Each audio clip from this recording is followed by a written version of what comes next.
Hi, everyone. Good morning. It's Margaret Manning here, and welcome to 60 and Me. Hope you're doing great today, starting the new year off in a positive frame of mind and just doing good things for yourself. I'm into doing good things for myself today. I'm starting with my cup of tea. It's actually one of my yogi teas. It's called Fresh Mind, which is what I need today.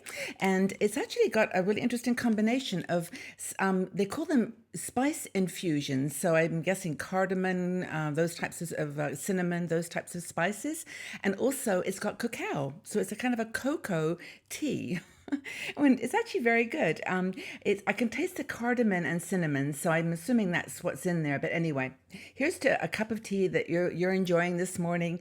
My fresh mind is getting me started with a fresh look at the new year, and also at how I view living well. That's a topic I wanted to chat with you about. Now, a couple of things.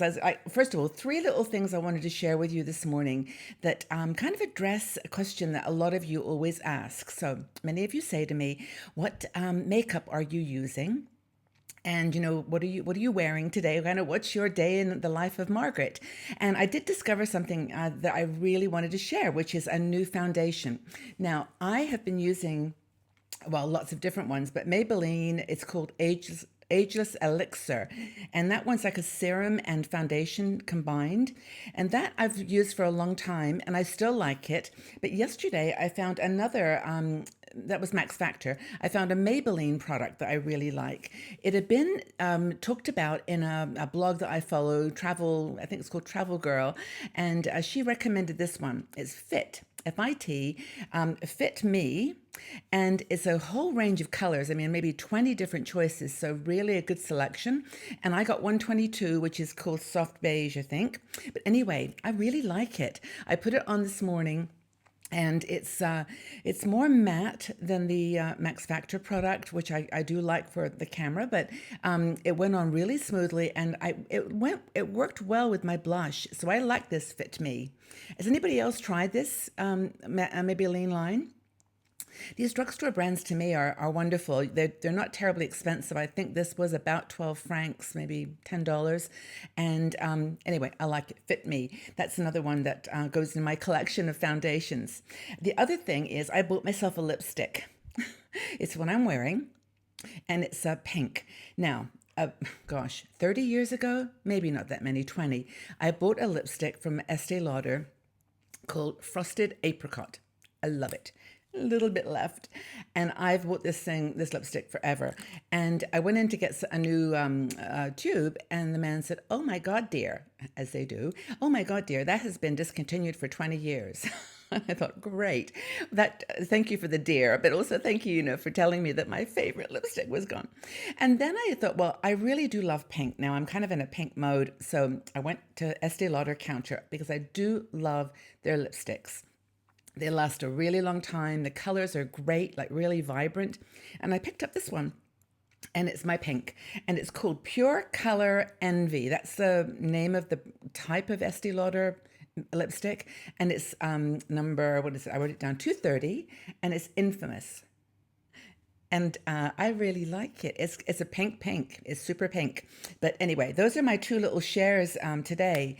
And I hope, if you've got something that you want to share with us, just feel free. It doesn't have to be necessarily on topic. We just kind of took more general terms about like what makes our lives feel fun and living well, being able to choose a nice lipstick, being able to know yourself well enough that you make a decision on a line of makeup or clothing or anything, hair products that just suit you. Anyway, living well is the theme for today, and I'm doing my best. How about you? There's a great blogger, we've got Kate Gregorovic, and she wrote an article called "Living Well is the Best Way to Unlock Longevity." Now, one thing is to feel good and have a lovely, life, but the other is to be that contributing to a longer, happier, healthier life as well.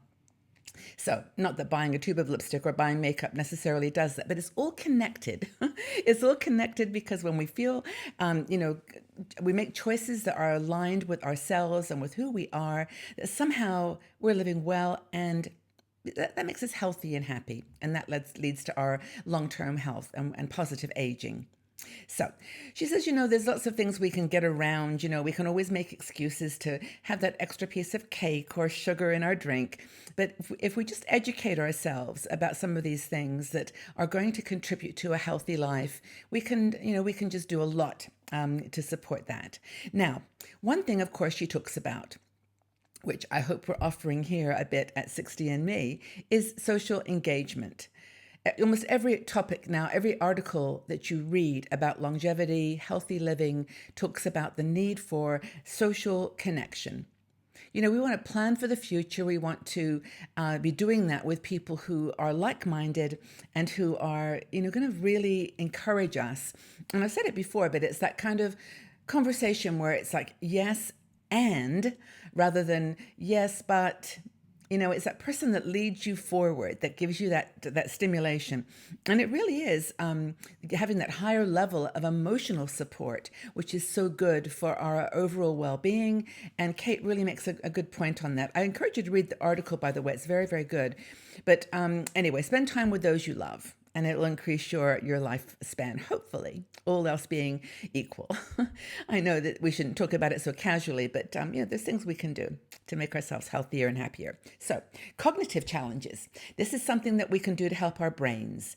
Now, I do brain puzzles. I actually go to our own games site on 60andMe, and I use word games, word search, and other puzzle games.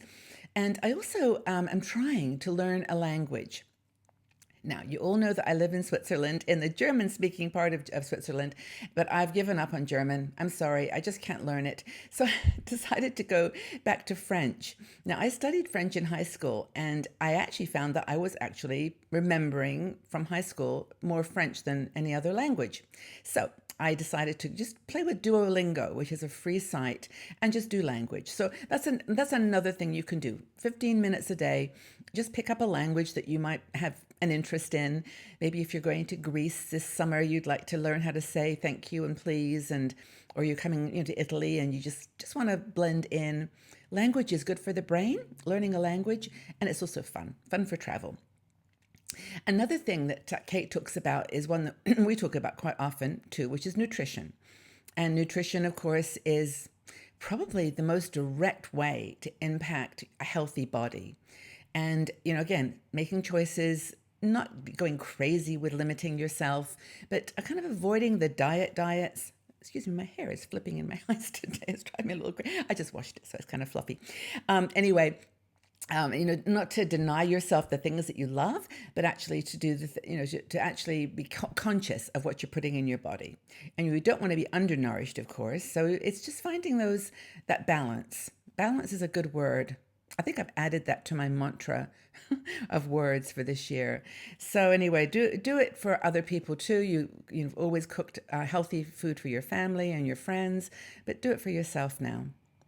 And maybe you're living by yourself. Maybe you're alone, and you think, oh, I'm not going to bother. I'll just have a sandwich or I'll just have a something. But do take care of yourself and put the right foods into your body. It's a good plan. So, physical activity, yes, okay. I know you're all tuning out. You're all walking away from the computer. Come back. It's like, yes, Margaret, I know I've got to walk. I've got to swim. I've got to do stuff. But, I'll just say it again. If you want to live those extra years, and don't we all, because there's stuff to do, we've really got to move. We've got to get up out of our seats. We've got to get into the world, into nature, and do something that we love. We've got to we've got to prevent falls, improve our balance. And truthfully, there's just no other way it's going to happen. I wish there was a magic wand I could say, just do this one thing. But it's not like that, of course. And physical exercise, super, super important. I guess those are the physical things, eating good food, exercising. What do you do? I mean, what kind of things do you do to make you smile and know that you're doing good for your body? Really would love to have your comments. Inspire me, inspire us. Tell us what you do. But the other thing is, I think above all of that, there's kind of this uber theme of getting older and long, happy life is having a purpose. Okay, now this is where we have to kind of rewind, and there's so much that we've written on this in 60 and Me, because I do feel it's so important that when we change roles in our 60s, this is the time where everything kind of shifts. You know, our husbands perhaps have left, we've found a new partner, we have seen our children leave home and start their own families and their own lives. You know, we've got this job challenge, and we've either lost our jobs or jobs have changed, and we've changed. You know, we have changed. So we may say goodbye to all those things, but honestly, it does open a door, in my opinion, to a whole new way of life. And that time of transition, I think, can be so powerful for us. And I think it can be so positive if we just surrender a little bit, you know, just surrender to the fact that life isn't like it used to be. You know, we're just not in the workplace anymore. We're not doing that thing with in a career. We may be not building a house, or certainly raising children, our own little children. We've got grandkids perhaps now, but it's a different world. And I think the sooner we can embrace that transition, the better. So that's another thing for the longevity meter. You know, I think that, as Kate sums up, you know, it's really a way of knowing how to live your best life. It may not be financially the life you would want, or, you know, maybe the freedom isn't, the, you know, the physical freedom isn't there. You might have medical issues or mobility concerns. All these things are a part of this aging thing, but you can do stuff. You know, you can start moving. You can join a yoga class. You can start to meditate. You can volunteer. You know, I've said these things so many times, but they're true. And it's like, it is the way to go forward, I think. You know, I mean, even if it's a small little thing of sharing a recipe with someone, or just leaving a note for somebody that you care about, sending a card or an email, just do it. It makes you feel better. And it adds those minutes and years, hopefully, to your life. So anyway, that's my kind of all over the place chat today. I hope it was helpful to you. I hope that you know, you've got a lot of good things planned for the day and for the week ahead, and that you really do take care of yourself. Have a great day, and let us know what you're up to. You know, what does living well mean to you? You know, go ahead and share that with us in the comment section below. What does living well mean to you? And let's have a dialogue, a conversation. Let's hold each other up and support one another. So take very good care of yourself, everyone. Have a wonderful day, and I'll see you all back here again soon. Bye-bye for now.